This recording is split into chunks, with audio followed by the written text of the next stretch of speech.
السلام علیکم ورحمۃ اللہ وبرکاتہ۔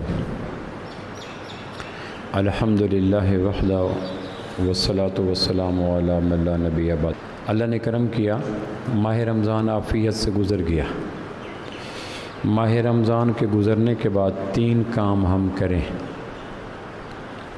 جیسے ماہ رمضان میں روزہ رکھ رہے تھے، تراویح پڑھ رہے تھے، اعتکاف کی دعائیں مانگ رہے تھے، لیلۃ القدر کے لیے جاگے تھے، یہ رمضان کے تھے۔ ماہ رمضان میں گزرنے کے بعد 3 کام کریں۔ پہلا کام شکر، کہ اللہ تعالیٰ شکر ہے ماہ رمضان عافیت سے گزر گیا۔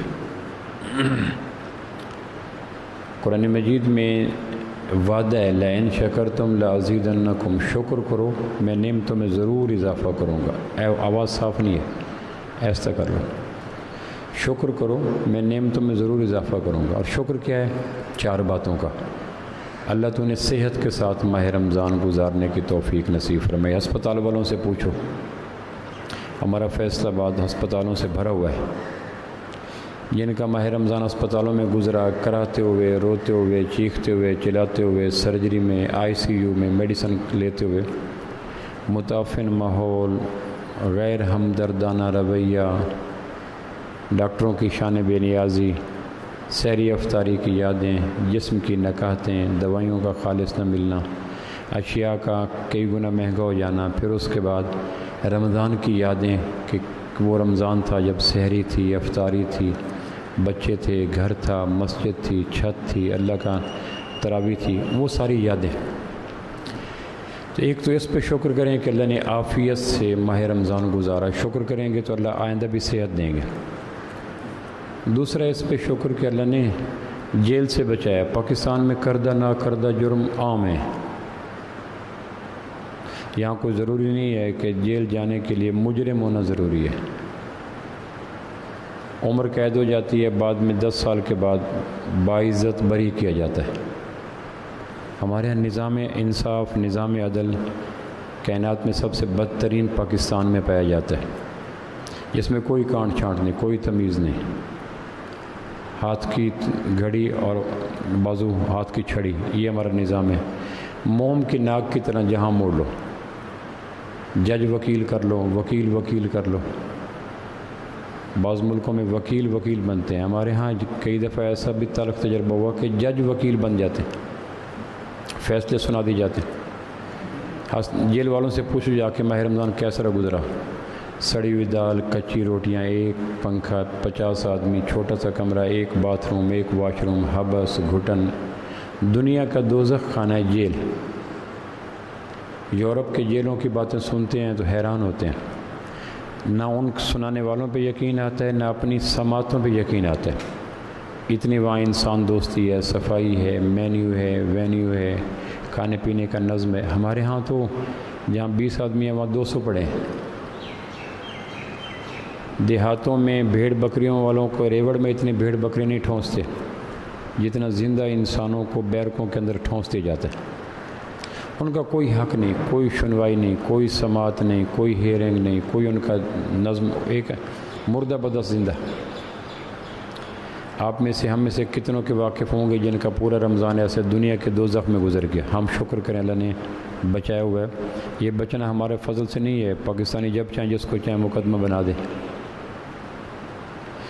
سیاسی مقدمے، مسل کے مقدمے، ذاتی مقدمے، پیسے کے مقدمے، دشمنیوں کے مقدمے، کئی مقدموں کی قسمیں۔ تیسرا شکر کریں اللہ نے وطن میں رمضان گزارا۔ 2-4 دن پہلے مجھے فرانس سے فون آیا ایک عزیز کا، میں نے پوچھا رمضان کیسا؟ کہ جی مسافروں کا رمضان کیسا ہوتا ہے؟ حلال ملتا نہیں، حرام کھاتے نہیں، ایک اجنبی ہوتے ہیں، اپنے گردن میں اپنی باہیں ڈال کر مبارکباد دیتے ہیں۔ پردیس بڑا عذاب ہے، آدمی نچڑ جاتا ہے، جس طرح بیلنے کے اندر گنا چلا جائے تو گنے کا سارا رس، ساری رعنائی، ساری زیب و زینت نچڑ جاتی ہے۔ پردیس کا رزق ایک بیلنے ہے، جب آدمی پردیس کے بیلنے میں چلا جاتا ہے تو پیچھے رش کرتے ہیں۔ اصل تو مزے پیچھے، جہاں پاؤنڈ آ رہے ہیں، ڈالر آ رہے ہیں، یورو آ رہے ہیں، درہم آ رہے ہیں، دینار آ رہے ہیں، ان کو تو عید ملنے والا کوئی نہیں ہوتا۔ میں نے کہا کیا کر رہے ہو؟ کہنے کہ سو رہا ہوں۔ میں نے کہا آج عید نہیں؟ کہ نہیں عید تو عید رشتہ داروں کے ساتھ ہوتی، دوستوں کے ساتھ، بچوں کے ساتھ، ہماری کیا عید ہے؟ اپنا کھانا اپنا پینا، بیمار ہوئی دوائی لے لی، تھکے سو گئے، بھوک لگی تو کچا پکا کھا لیا۔ اس لیے حدیث میں آتا ہے پردیس کی پوری روزی سے وطن کی آدھی روزی مانگو۔ حدیث میں آتا ہے پردیس کی پوری روزی سے وطن کی آدھی روزی مانگو۔ پیسوں کی چمک دمک قیمت رشتہ داروں کے جذبوں کا متبادل نہیں ہوتی۔ پردیسیوں کی کوئی عید نہیں، اللہ نے دیس میں عید کا موقع دیا۔ اس کا ادراک پردیسیوں سے پوچھیں، اپنے گلے میں اپنی ہی باہوں کو ڈالیے۔ جینے کا اب تو ایک یہی ڈھنگ رہ گیا، پردیسیوں کو پوچھتا کوئی نہیں، دوسرے درجے کی مخلوق ہوتی ہے۔ سعودی عرب میں نام ہی ہے خارجی، بیچارے خارجی ہیں۔ ایک قابل رحم مخلوق ہوتی ہے، 2 نمبر مخلوق ہوتی ہے جس کو وہ اپنے اوپر بوجھ سمجھتے ہیں۔ پھر اللہ نے کرم کیا کہ ماہ رمضان ہے اور زندگی میں ہے، قبرستان میں نہیں ہے۔ ہمارے کتنے جاننے والے ہیں گھروں کی 4 دیواری میں پچھلے سال رمضان میں تھے، اب کے برس رمضان میں نہیں ہے۔ تو رمضان زندگی میں ملا، صحت میں ملا، آزادی میں ملا، وطن ملا، اس پہ شکر ادا کریں۔ پہلا کام ماہ رمضان کے بعد یہ ہے کہ ان 4 نعمتوں کے ساتھ رمضان کے بسر ہونے کا شکر ادا کریں، ورنہ یہ چاروں وہ پھندے ہیں، وہ جالے ہیں، وہ ہم رنگ زمیں جال ہے، کوئی بھی آ سکتا ہے۔ تو اللہ نے کرم کیا ان 4 خوفناک چیزوں سے بچا کر ماہ رمضان کی برکتوں کو، رحمتوں کو، عافیتوں کو، نعمتوں کو، نورانیت کو سنبھالنے کی، سمیٹنے کی حت المقدور توفیق عطا فرمائی۔ یہ پہلا کام ہے ماہ رمضان کے بعد۔ ان 4 نعمتوں میں سے کسی کے پاس ایک نعمت نہ ہو، صحت نہ ہو، آزادی نہ ہو، وطن نہ ہو، زندگی نہ ہو، اس سے پوچھیں رمضان کیسا گزرتا ہے۔ ہمارے ہاں نعمتوں کا احساس اس وقت ہوتا ہے جب نعمتیں چھن جاتی ہیں، جب نعمتیں ہوتی ہیں اس وقت نعمتوں کا احساس نہیں ہوتا۔ اس لیے حدیث پاک میں آتا ہے زوال نعمت سے پہلے نعمتوں کی قدر جانو، زوال نعمت سے پہلے، اس سے پہلے کہ نعمتیں زائل ہو جائیں۔ دوسرا کام جو ماہ رمضان میں کریں، ماہ رمضان کے گزرنے کے بعد، ابن الفضل تابعی ہیں، کہنے کہ ماہ رمضان کے بعد سب سے بڑا کام یہ ہوتا تھا ہمارا کہ ماہ رمضان میں کی جانے والی نیکیوں کو قبولیت کا درجہ دلوانا۔ ماہ رمضان کے گزرنے کے 6 مہینے بعد تک ہم مستجاب لمحوں میں مقدس مقامات پہ نیک شخصیات کے پاس دعائیں کرواتے تھے، دعا کرو اللہ ہمارے رمضان کی ٹوٹی پھوٹی اجڑی لنگڑی لولی اپائج معذور نیکیوں کو قبول کر لے۔ نیکی کرنا کمال کوئی نہیں، نیکی کو قبول کروانا کمال ہے۔ اس لیے قرآن مجید میں یہ نہیں ہے جو نیکی کر کے آیا، بلکہ قرآن مجید میں ہے من جاء بالحسنہ، جو نیکی کو لے کے آیا۔ دنیا میں صحابہ کے بعد کسی طبقے کی بحیثیت مجموعی نیکیوں کے قبول ہونے کا وعدہ کوئی نہیں۔ یہ وعدہ صرف صحابہ کے ساتھ ہے کہ اللہ نے کسی قوم کو بحیثیت مجموعی نیکیوں کے قبول ہونے کا اعلان کر دیا، ورنہ ایسا محدث ہے، فقیہ ہے، امام ہے، زاہد ہے، عالم ہے، عابد ہے، ولی کامل ہے، حسن ظن ہے کہ قبول ہوگی، لیکن یقین کہ قبول ایسا کوئی نہیں۔ دنیا کے کسی بڑے سے بڑے عالم سے پوچھیں کہ آپ کا نیکیاں قبول ہوگی کہ دعا کرو اللہ قبول کر لے، ورنہ نیکیوں کی حقیقت اللہ ہمارے سامنے رکھ کے کہے تم دیکھو یہ نیکیاں قبول ہونے کے قابل ہیں۔ ممتحن بچے کو کہا یہ تمہارا پرچہ ہے اور یہ اصل جواب ہے، اصل جواب کو سامنے رکھو، پرچے کو سامنے رکھو، کتنے نمبر دو گے اپنے ضمیر کی عدالت سے فیصلہ کرو۔ اللہ کہیں صحابہ کے روزے رکھو، میرے محبوب کے روزے رکھو، صحابہ کی تراویح رکھو، میرے محبوب کی تراویح رکھو، صحابہ کا رمضان رکھو، میرے محبوب کا رمضان رکھو، اور پھر اپنے رمضان کو سامنے رکھ کر اپنے آپ کو نمبر دو، کتنے دو گے؟ تو دوسرا کام ہے 6 مہینے بعد تک ابن الفضل تابعی کہتے ہیں ہم ماہ رمضان کی نیکیوں کو قبول کروانے کی دعائیں کرتے تھے۔ یہ دوسرا کام ہے۔ ایک حدیث میں نے پڑھی، مجھے عرصہ گزر گیا، اس حدیث کا مجھے دوبارہ مل نہ سکی، کہ نیکی کا قبول ہونا دنیا کا سب سے مشکل کام ہے۔ نیکی کرنا مشکل کام کوئی نہیں، سیڑھی چڑھتے ہو سبحان اللہ کہہ دیں، اللہ اکبر کہہ دیں، اترتے ہو سبحان اللہ کہہ دیں، مسجد میں داخل تو اللہ مفتح علی ابواب رحمت، رات کو سوتے اللہ بسمک اموت واحی کہہ دیں، نیکی مل جاتی ہے۔ لا الہ الا اللہ کہہ لیں، سبحان اللہ کہہ لیں، نیکی مل جاتی ہے۔ نیکی کا کرنا بڑا کمال کوئی نہیں، نیکی کو سنبھالنا، قبول کروانا، اٹیسٹ کروانا، اور نیکی کو قیامت والے دن نیکیوں کے پلڑے کے دائیں طرف رکھوانے کے قابل بنا دینا، یہ ہے دنیا کا مشکل ترین کام۔ اور اس کی مثال میں دیتا ہوں کہ پاکستان میں ایٹمی توانائی کی حفاظت کے بعد سب سے بڑا محفوظ علاقہ وہ ہوتا ہے جہاں کرنسی بنتی ہے، نوٹ بنتے ہیں۔ یہ سب سے زیادہ حفاظتوں میں گھرا ہوا علاقہ ہوتا ہے، اور کئی ایسے مراحل آتے ہیں تب جا کے 100 کا، 1000 کا، 5000 کا نوٹ بنتا ہے، جس سے ہم روزمرہ کی اشیاء خوردنی لیتے ہیں، کھانے پینے کے الیکٹرانک، کپڑے، جوتے، دال لے لیتے ہیں۔ یعنی ہم وہ کرنسی لیتے ہیں جس سے دنیا کی پھیلی ہوئی چیزیں لیتے ہیں۔ نیکی ایک کرنسی ہے جس سے ہم صحت لیتے ہیں، عزت لیتے ہیں، سکون لیتے ہیں، فرمانبردار اولاد لیتے ہیں، بیٹیوں کا اچھا مستقبل لیتے ہیں، اپنا ایمان لیتے ہیں۔ نیکی ایک کرنسی ہے جن سے یہ چیزیں خریدتے ہیں۔ جس طرح 5000 ایک کرنسی جیسے کپڑے، جوتے، پیاز، روٹی، سالن، گھی، مرچ، چینی لیتے ہیں، اس طرح نیکی ایک کرنسی ہے جو اللہ کے ہاں بنائی جاتی ہے۔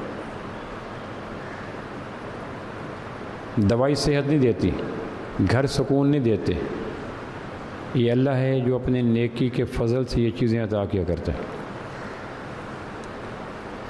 تو دوسرا کام یہ ہے کہ اس لیے حدیث میں آتا ہے کہ جب کوئی آدمی نیکی کرتا ہے تو فرشتے اس کی نیکی کو لے کے آسمان کی طرف جاتے ہیں، تو پہلے آسمان پہ بند ہوتے ہیں، دستک دیتے ہیں، اوپر سے کہتے ہیں من دخل باب، کون دستک دینے والا؟ اوپر فرشتے سوال کرتے ہیں، نیچے یہ آنے والا فرشتہ اپنا نام بتاتا ہے، میں ہوں۔ وہ کہتے ہیں کیسے ہے کہ فلاں آدمی کی نیکی لے کے اوپر جانا چاہتا ہوں، چونکہ نیکی کی قبولیت کی لگتی ہے مہر جا کے جب ساتویں آسمانوں سے گزر کر اللہ کے پاس نیکی پہنچتی ہے اور اللہ اس کو منظور کرتا ہے، پھر نیکی کی کرنسی وہ بن جاتی ہے۔ بینک دولت پاکستان سے منظور ہوا، یہ نوٹ پہ آخری سائن ہوتا ہے۔ نوٹ کا بننے کے بعد آخری عمل ہوتا ہے گورنر کے سائن سے یہ اس کو جاری کیا گیا۔ نیکی کی کرنسی کا آخری عمل ہوتا ہے اللہ نے اس کو اون کر لیا، تسلیم کر لیا، اللہ نے کہا میں خوش ہوں، یہ نیکی ٹھیک ہے۔ اللہ کے تک نیکی پہنچنے سے پہلے 7 آسمانوں پہ نیکی جاتی ہے۔ اس لیے دنیا کے کسی نیک کو نیکی پر اترانے کا کوئی حق نہیں، اس لیے کہ کوئی چور دروازہ ایسا نہیں ہے جس کے ذریعے کسی نیک کو 100+ شور ہو سکے کہ میری نیکی قبول ہوگی۔ اور اگر نیکی قبول ہو گئی تو اس کی ایک پہچان لکھی ہے کہ نیک متواضع ہوگا، متکبر نہیں ہوگا۔ ایک شاخ پہ 50 مالٹے لگ جاتے ہیں تو اس کی پہچان کیا ہے کہ شاخیں جھک جاتی ہیں، سیدھی نہیں۔ میں نے دیکھے کنوں کے پودے جب شاخیں نہیں ہوتی تو سیدھے کھڑے ہوتی ہیں شاخیں، پھل نہیں ہوتے، اور جوں پھل وزنی ہوتے چلے جاتے ہیں شاخیں بینٹ ہوتی ہیں، جھکتی ہیں۔ ایک وقت ہوتا ہے کہ شاخوں کے بعض کنوں زمین سے مس کر لیتے ہیں، پھر باغوں کے مالیوں کو ان شاخوں کے نیچے مصنوعی ٹیک دینی پڑتی ہے۔ اگر نیکی قبول ہو گئی تو اس کی ایک پہچان اہل نظر نے یہ لکھی ہے کہ آدمی متواضع ہوگا، متکبر نہیں ہوگا۔ اور اگر نیکی کے بعد متکبر ہے تو سب سے بڑی نشانی ہے کہ نیکی مردود ہے۔ یہ پلاسٹک کے پھل ہیں جو شاخوں کو جھکا نہیں سکتے۔ 100 مالٹے پلاسٹک کے شاخ پہ لگا دیں، شاخ کو وزن کوئی نہیں پڑے گا، اور 50 مالٹے رس بھرے جینون لگا دیں تو شاخیں زمین بوس ہو جاتی۔ نیکی اگر جینون آ جائے تو اس لیے دنیا کے کسی آدمی کے پاس کوئی پیرامیٹر، کوئی چور دروازہ، کوئی راستہ نہیں ہے جس سے وہ کہہ سکے کہ میری نیکی قبول ہوگی۔ اور جس کو یہ پتہ ہی نہیں کہ نیکی قبول ہوگی، اس کو نیکی نہ کرنے والوں پہ تانا دینے کا عقلاً حق کوئی نہیں۔ تجھ کو پرائی کیا اپنی نبیڑ تو، تیری نمازیں، تیری تراویح، تیرے روزے، تیرے اعتکاف، تیرے لیلۃ القدر کی جاگنے کی ساتیں قبول ہو گئی ہیں کرنے کے نہیں، تو پھر اپنا فکر کر۔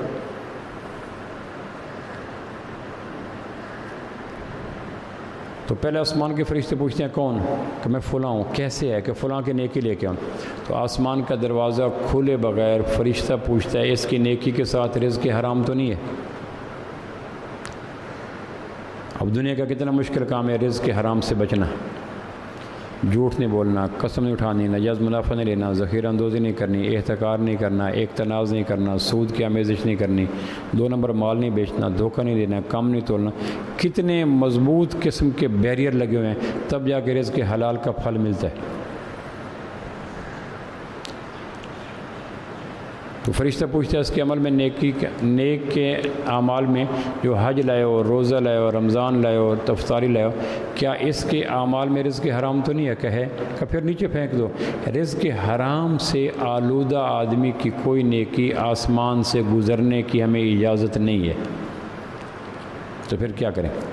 اس طرح دوسرے آسمان، اگر وہ اللہ کرے کلیئر ہو گیا، پہلی چیک پوسٹ سے پاس ہو گیا، ڈاکومنٹس پورے نکل ہے، پھر دوسرے چیک پوسٹ، اس کی فلاں چیز دیکھو، تیسرے، مجھے وہ ورڈنگ یاد نہیں ہے، حدیث میں ڈھونڈ رہا ہوں، اللہ کرے کہیں مل گئی.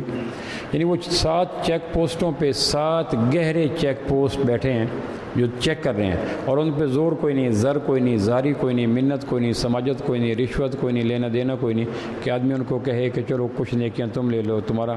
وہ ایک ایسی مخلوق ہے جو انسانی بشری حوائج سے پاک ہے. فرشتوں کو نہ سونے کی ضرورت، نہ زمین کی ضرورت، نہ ڈالر یور پاؤنڈ کی ضرورت، نہ منت کی ضرورت، نہ ہماری عبادات کی ضرورت. فرشتے ایک الگ مخلوق ہیں، اس لیے ان تک کوئی اپروچ ہو ہی نہیں سکتی، ایکسیس ہی کوئی نہیں. تو دوسرا کام ماہ رمضان کے گزرنے کے بعد رمضان گزارنے والے جو عافیت کے ساتھ رمضان گزار گئے، ان کے ذمہ ہے کہ مقبول لمحوں میں، پاکیزہ اوقات میں، مقدس مقامات میں نیک شخصیات کے ساتھ دعا کروائیں، اللہ ماہ رمضان کی نیکیوں کو اون کر دے، سٹیمپ کر دے،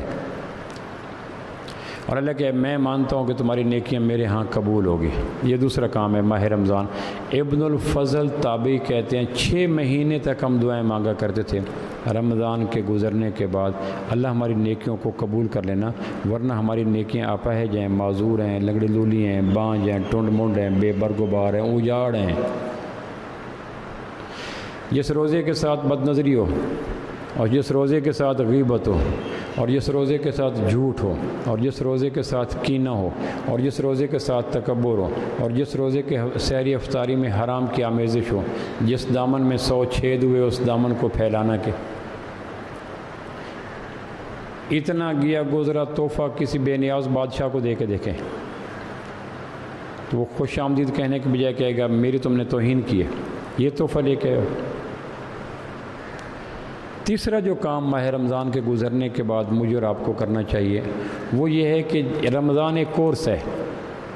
جس طرح کسی طبیب کے پاس جاتے ہیں، ڈاکٹر کے پاس جاتے ہیں، تھرولی چیک کرتے ہیں، وہ کہتے ہیں 1 مہینے کی یہ کورس ہے، دوائیاں اس کو لے کے استعمال کرو.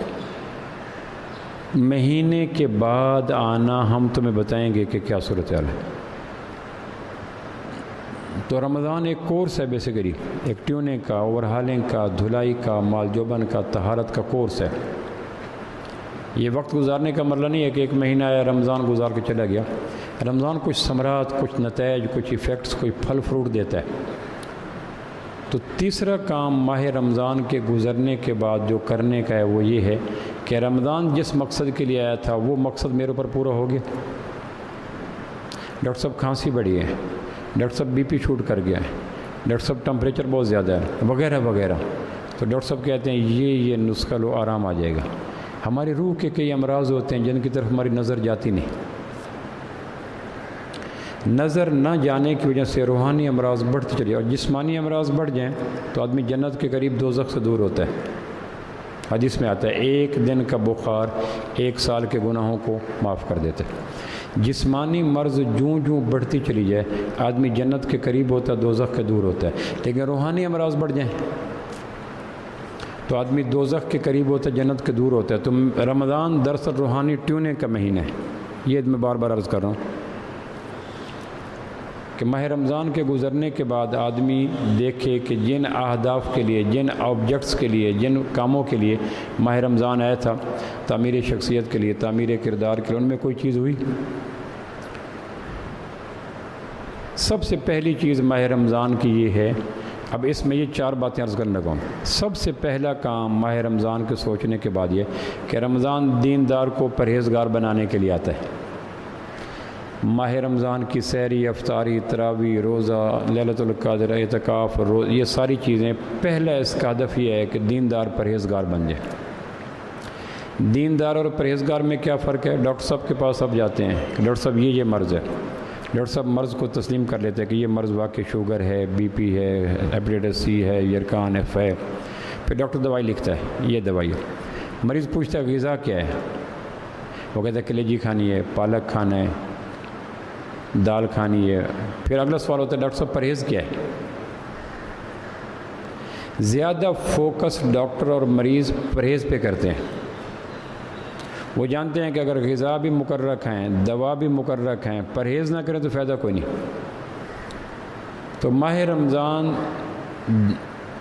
دیندار یعنی جن کو نیکیاں کرنے کا شوق ہے ان کو پرہیزگار بناتا ہے، یعنی اپنے گناہوں کو چھوڑنے کا جذبہ عطا کرتا ہے۔ ہر نیکی ہر آدمی کے لیے نہیں ہے۔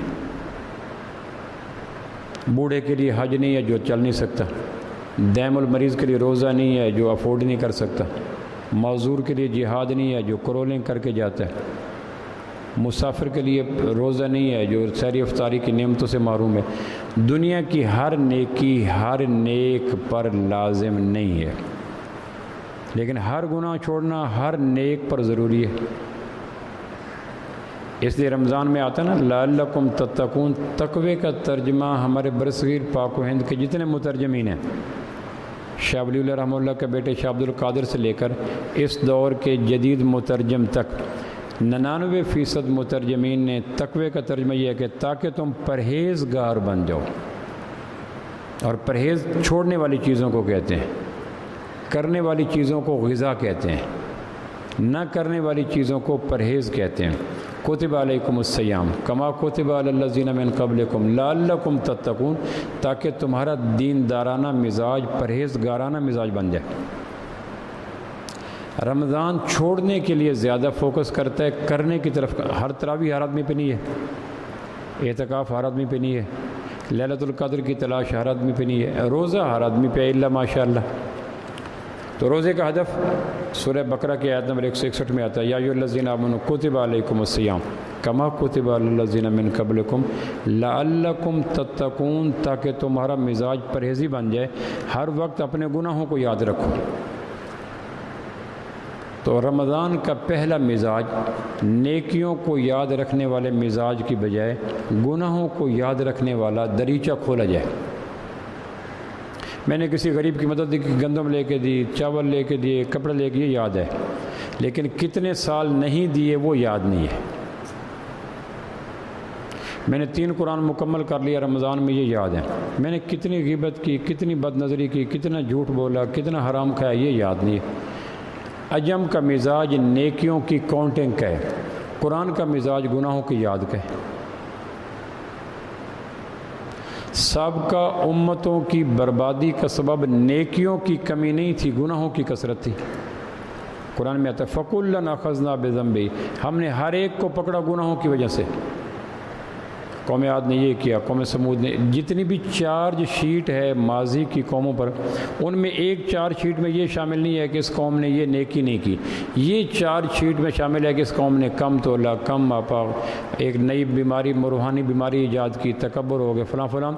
تو ہر قوم کی بربادی سے پہلے بربادی کا سبب، پھر بربادی کا اسلوب نقل کیے گئے۔ ہم نے پتھر برسائے، شاب ساکے برسائے، شکلیں ڈی شیپ کی، زمین کا پانی نیچے لے گئے، پھلوں کو خراب کر دیے، بے اولاد کر دی، وغیرہ وغیرہ۔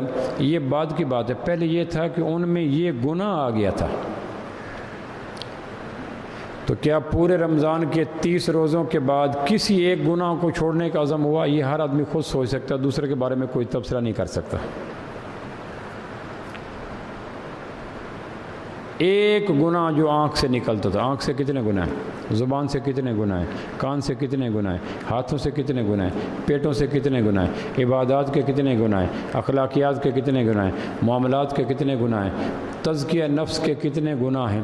ہم ایک لمبی چارج شیٹ ہے، اگر امام ذہبی کی کبائر پڑھیں، الکبائر، جس میں بڑے بڑے گناہ ہیں جو بغیر باقاعدہ توبہ کے انعقاد کے معاف نہیں ہوتے، ان کو پڑھیں اور اس آئینے میں اپنے آپ کو پرکھیں۔ آپ حیران ہوں گے کہ مجھے تو سر اٹھا کے چلنے کی حاجت نہیں ہے، میرا تو انگ انگ کبائر سے بھرا پڑا ہے۔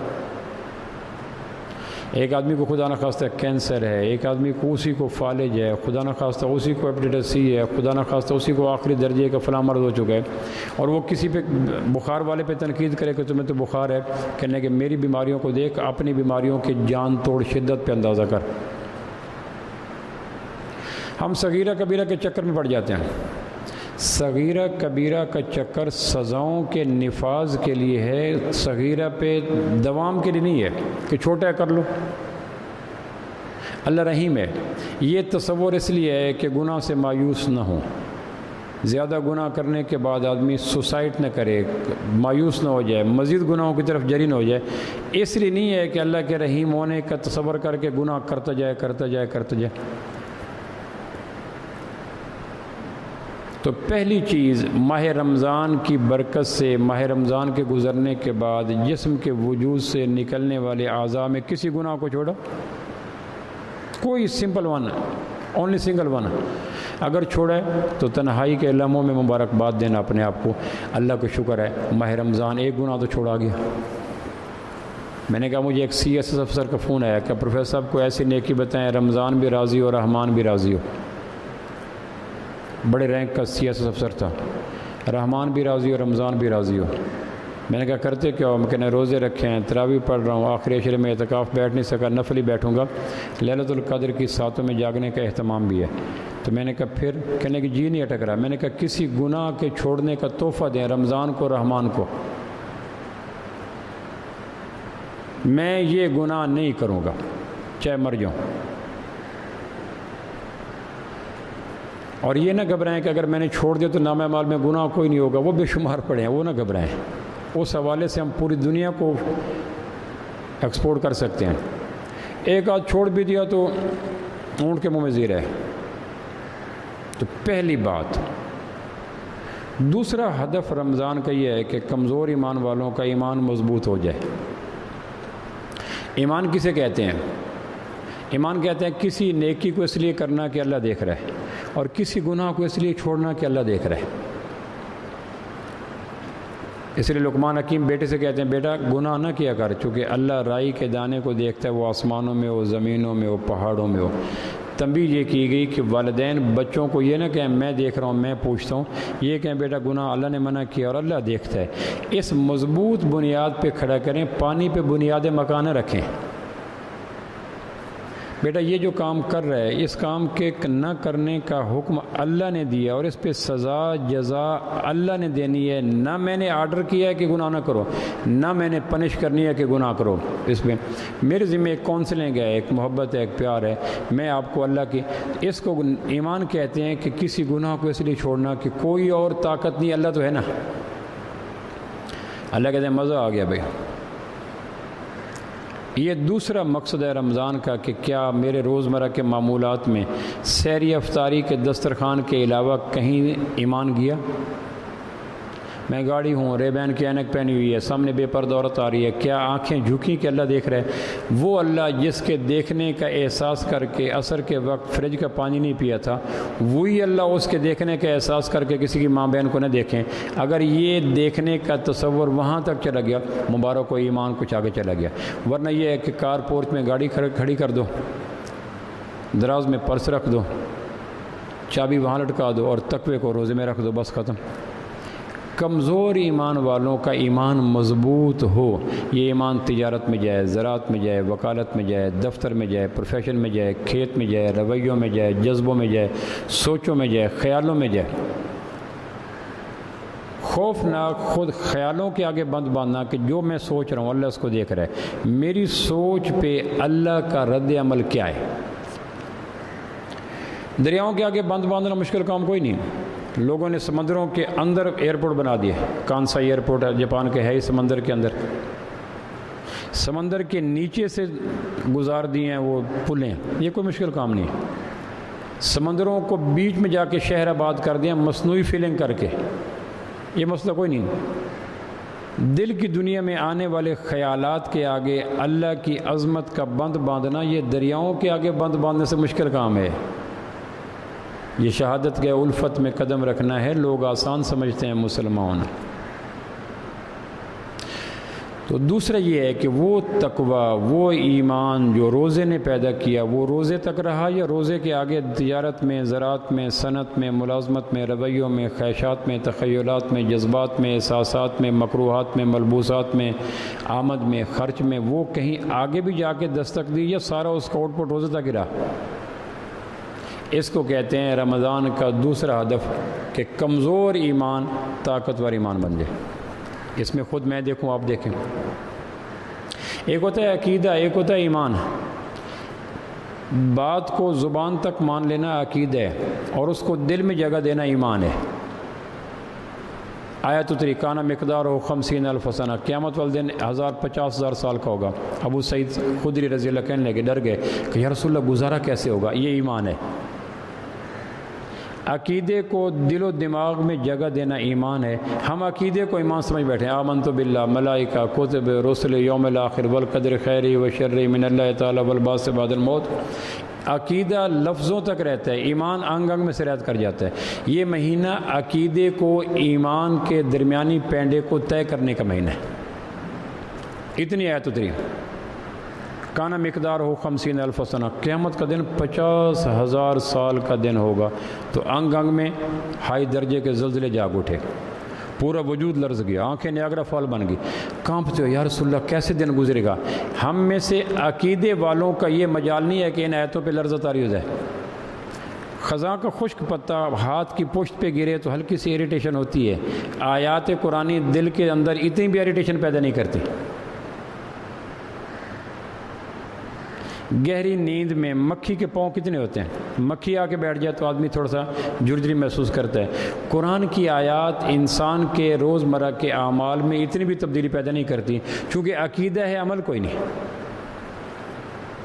عربی میں ذرہ کہتے ہیں سرخ چیونٹی کو، یہ ریڈش کلر کی چیونٹی ہوتی ہے، پرانے زمانے میں پائی جاتی تھی، کالی چیونٹی سے تھوڑی چھوٹی ہوتی ہے، اس کو عربی میں ذرہ کہتے ہیں۔ آپ نے آیت پڑھی فَمَن يَعْمَلْ مِثْقَالَ ذَرَّةٍ خَيْرًا يَرَهُ وَمَن يَعْمَلْ مِثْقَالَ ذَرَّةٍ شَرًّا يَرَهُ، جس نے سرخ چیونٹی کے برابر بھی عمل کیا ہم اس کا پرنٹ اس کو دکھا دیں گے۔ اب یہ پرنٹ تجارت میں ہو، زراعت میں ہو، ملازمت میں ہو، سجدوں میں ہو، رکوع میں ہو، قیام میں ہو، معمولات میں ہو، ملبوس کہیں بھی ہو، نیکی چیونٹی کے سرخ اس کا بھی آگے اسپیسیفائی کیا، ریڈش کلر کی چیونٹی۔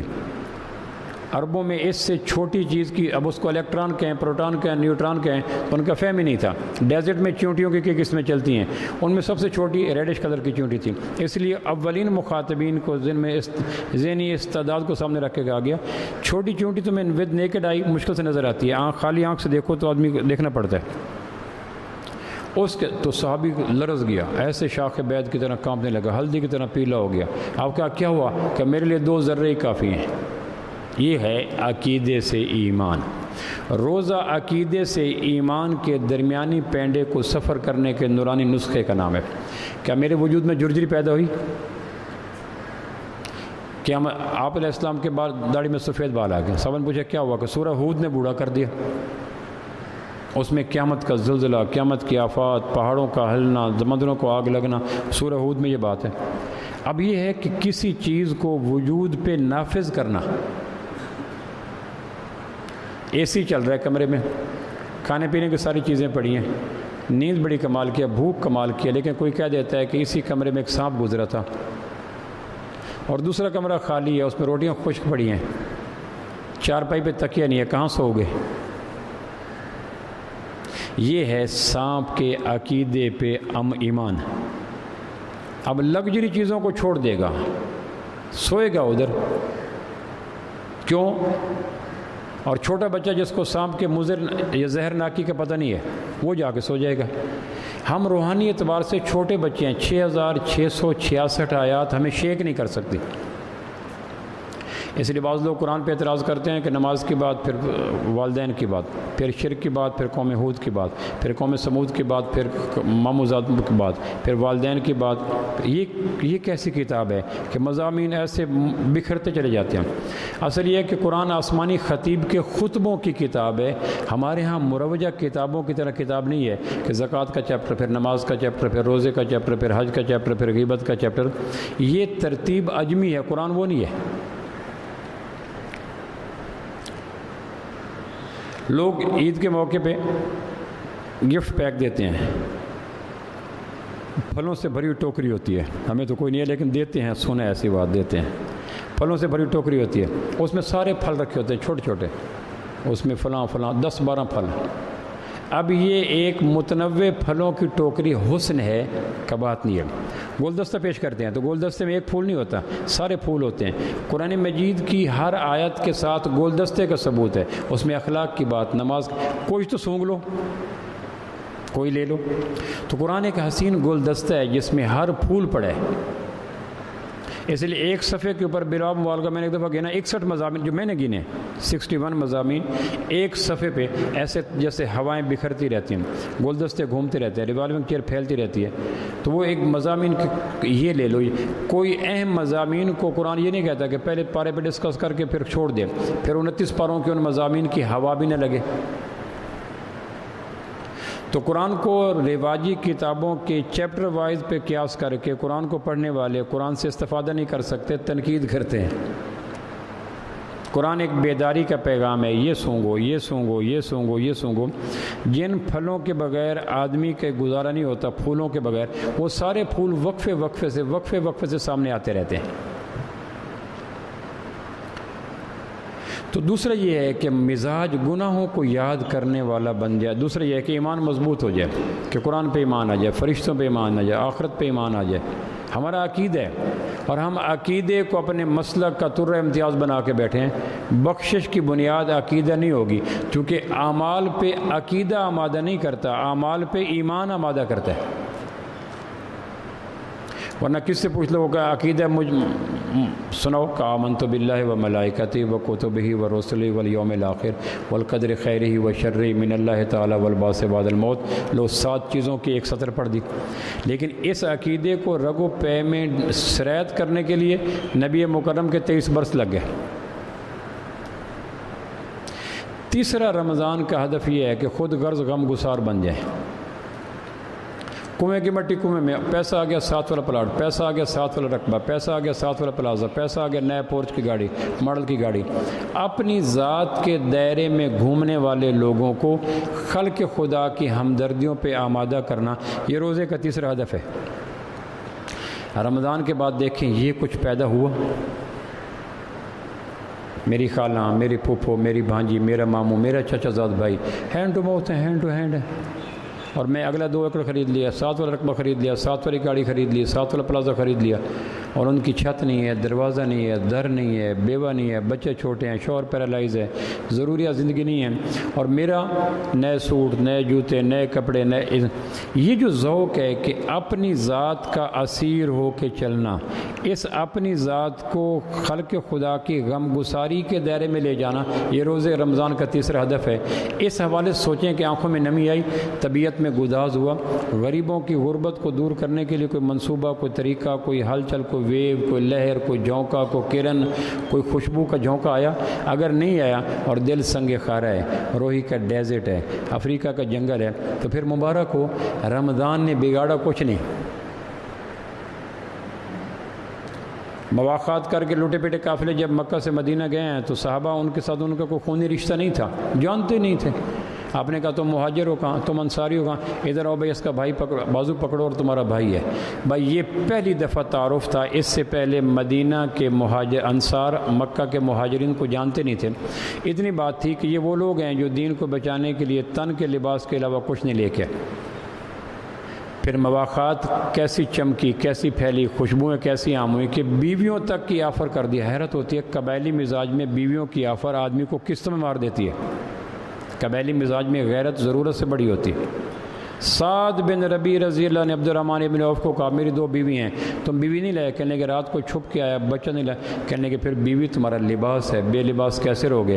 یہ 2 بیویاں جو پسند ہے مجھے بتاؤ، میں ڈائیورس کروں، عدت پوری ہو تم اپنے عقد میں لاؤ۔ یہ تھا مواخات کا پہلی صدی میں نظام۔ مواخات کا احساس روزہ پیدا کرتا ہے کہ وہ لوگ جو گملے کے پودے ہیں ان کو زمین کے پودوں کی رسائی دو۔ گملہ کا پودا 10 سال بھی رہے تو آپ کو 1 گلاس 1 جگ ڈالنا پڑے گا۔ کچھ لوگ ہیں جو 50 سال بھی زندہ رہے تو اسباب کے درجے میں ان کے پاس کوئی سورس آف انکم نہیں ہے، ان کو گملوں سے نکال کر زمین کا ایکسیس دینا تاکہ زمین میں پہنچ کر ان کا اپنا کھانا پینا برگ و بار غنچے کونپنے پتے پھل پھول لے سکے، یہ رمضان کا تیسرا ہدف ہے۔ عصر کے وقت بھوک، عصر کے وقت پیاس، یہ اس احساس کو پیدا کرنے کی ایک آسمانی کاوش ہے جو رمضان میں ہے۔ محسوس فرمائیں کہ کچھ اس حوالے سے کونپنے پھل پھول، جذبہ، خیال، رمق، جگنو چمکا؟ اگر چمکا ہے تو مبارک۔ رمضان گزرنے کے بعد رمضان کے ایفیکٹس کو یاد کرنے کا مہینہ، اور فورتھ ون اور لاسٹ ون جو رمضان چاہتا ہے وہ یہ ہے کہ ہم عمر بھر حالات کو دیکھ کے چلتے ہیں۔ حالات یہ ہیں، حالات یہ ہیں، حالات یہ ہیں۔ اللہ حالات کے مقابلے میں حکم لاتے ہیں کہ حالات یہ ہیں، حکم یہ ہے، حالات یہ ہیں، حکم یہ ہے۔ کافر اقبال کہتا ہے وہ آفاق میں گم ہے، مومن اس میں آفاق گم ہو جاتی ہے۔ کافر کی یہ پہچان کہ آفاق میں گم ہے، مومن کی یہ پہچان کہ گم اس میں ہے آفاق۔ مومن احکام کو دیکھ کے چلتا ہے، کافر حالات کو دیکھ کے چلتا ہے۔ حالات اجازت دے تو احکام پہ چل پڑے گا۔ اگر حالات فیوریبل نہ ہوں، حالات ایسے ہوں کہ اگر حکم پہ چلیں تو مال کو نقصان، عزت کو نقصان، وجاہت کو نقصان، انا کو نقصان، تو کمزور ایمان والا چپکے سے فاصلے پہ چلا جائے گا۔ حالات اجازت نہیں دیتے۔ بھوک میں کھانا کتنا بڑا حال ہے، تو آدمی روزہ کہتا ہے نہ کھاؤ کیونکہ حکم ہے نہ کھاؤ۔ پیاس میں پانی، آدمی کبھی کبھی سوچتا ہے دن میں روزہ اتنا شدید دستک دیتا ہے 14 گھنٹے، مئی کا مہینہ، آدمی سمجھتا ہے پیسیفک اوشن پی جاؤں گا، شام کو یہ پیوں گا، یہ پیوں گا، تصور میں بالٹیاں جگ گلاس بھرتا ہے، لیکن اس کے سامنے پڑا ہوتا ہے اللہ کہ اس وقت روزہ کہتا ہے نہیں، حکم نہیں ہے پینے کا، حالات پینے کے ہیں، حکم پینے کا نہیں ہے۔ حالات کھانے کے ہیں، حکم کھانے کا نہیں ہے۔ یہ حالات اور حکم میں جنگ اور حکم کو غالب کرنا اور حالات کو مغلوب کرنا، اس مارکے کو طے کرنے کے لیے رمضان آتا ہے۔ قرآن مجید نے یہودیوں کو کنڈیم کیا کہ یہودی اتنا دین پہ چلتے ہیں جس سے دنیا پہ حرف نہ آئے۔ ایک آدمی کو شوق پڑ گیا ہاتھ پہ شیر بنوانے کا، کس زمانے میں وہ سوئی سے پھول مور شیر بناتے تھے، تو اس کا پسند ہے کہ مجھے شیر بنانا چاہیے بازو پر۔ اس نے کہا میرے شیر بناؤ، اس نے بنایا تو درد ہوئی، کہنے کہ یہ کیا ہے، کہنے کہ دم بنا رہا ہوں، کہ دم کے بغیر بھی شیر ہوتے ہیں، رہنے دو، دم چھوڑو آگے چلو۔ اس نے آگے بنایا تو ٹانگ، کہ یہ کیا ٹانگ بنا رہا ہوں، کہ 3 ٹانگ پہ بھی شیر تو رہتے ہیں زخم، ایک ٹانگ کو چھوڑ دو۔ پھر اس نے آگے بنایا در، یہ کیا ہے، کہ کان کے بغیر بھی شیر ہو سکتے ہیں۔ اس نے کہا بھائی یہ شیر میں نے کوئی نہیں دیکھا جن میں یہ اذان ہوں اور شیر ہوں۔ اب یہ شیر اس لیے نہیں بنوا رہا کہ سوئی کے چبھنے کے درد وہ برداشت نہیں کر سکا۔ مومن کی یہ مشکل کام یہ ہے کہ مومن حالات کو دیکھ کے نہیں، حکم کو دیکھ کے چلتا ہے۔ کافری کی پہچان کے آفاق میں گم ہے، آفاق کہتے ہیں کائنات کی چیزوں کو، مومن کی یہ پہچان کہ گم اس میں ہے آفاق۔ حالات تو ایسے تھے کہ رویا کرتے، لیکن حالات کو دیکھ کے چلنے والا، اتنا دین پہ چلنا جس سے دنیا پہ حرف نہ آئے، یہ یہودیوں کا دین ہے۔ اور اتنا دین پہ چلنا کہ جو ٹوٹتا ہے ٹوٹے، جو چھوٹتا ہے چھوٹے، جو مڑتا ہے مڑے، کلیدہ ککھ نہ رہے، لیکن حکم نہیں وائلیشن ہوگی۔ ہمیں کہا اللہ نے ملت ابیکم ابراہیم، تم ابراہیم کی ملت ہو۔ اللہ نے کہا حکم ہے آگ بت توڑو، تو حالات کیسے ہیں؟ دنیا کی سب سے بڑی اقلیت ابراہیم ہے اور سب سے بڑی اکثریت اپوزیشن ہے جو ابراہیم علیہ السلام کے مقابلے میں کھڑے ہیں۔ حکم ہے کہ بت توڑو، حالات ہیں کہ نہ توڑو۔ حکم ہے کہ مائگریشن کرو، حالات ہیں کہ نہ کرو۔ حکم ہے کہ بادشاہ وقت کے ساتھ ٹکر لو، حالات ہیں کہ نہ لو۔ حکم ہے کہ بیوی اور بچے کو وادی غیر ذی زرع میں نہ چھوڑو، حالات۔ حکم ہے کہ چھوڑ دو، حالات ہیں کہ بچے کو سنبھالو تاکہ نئی نسل چلے، حکم ہے کہ بچے کو ذبح کرو۔ یہ پوری زندگی ابراہیم کی حکم اور حالات کے درمیان ٹکراؤ میں گزرتی ہے۔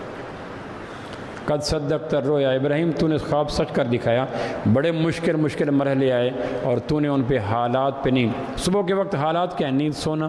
حکم کیا ہے؟ جاگنا۔ کڑکتی دھوپ میں حالات کیا ہیں کہ مسجد میں نہ جانا، حکم کیا ہے کہ جانا۔ زکوٰۃ 2 لاکھ 4 لاکھ دینا، حالات کیا ہیں کہ سنبھالو، حکم ہے دے دو۔ غیر محرم عورت آ رہی ہے، آنکھ کے حالات کیا ہیں؟ جی بھر کے دیکھنا، حکم ہے کہ سر کل للمؤمنین یغضوا من ابصارہم۔ تو آدمی ہر وقت حالات اور حکم کی ٹکر میں رہتا ہے۔ جو حالات پہ چل جاتے ہیں، نہ حکم پورا ہوتا ہے نہ حالات پورے ہوتے ہیں۔ اور جو حکم پہ چل جاتے ہیں سر دست حکم کی وجہ سے حالات بکھرتے نظر آتے ہیں. آسمان کا خالق کہتا ہے حکم بھی زندہ ہوگا، حالات بھی پورے ہو جائیں گے.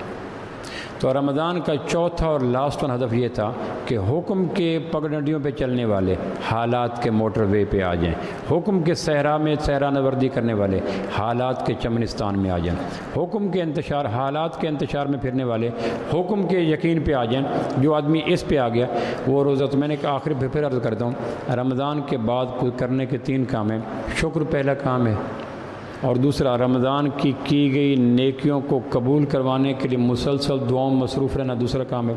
اور تیسرا رمضان کا کورس جن چیزوں کو ختم کرنے کے لیے آیا تھا ان پہ نظر رکھنا، بے رحم اپنا وکیل نہ بننا، جج بن جانا کہ میں فیصلہ تیرے خلاف دوں گا. کیوں کہ کل جسم کا ایک عضو اگر گڑبڑ کیا تو دوزخ میں پورے جسم کو جانا پڑے گا.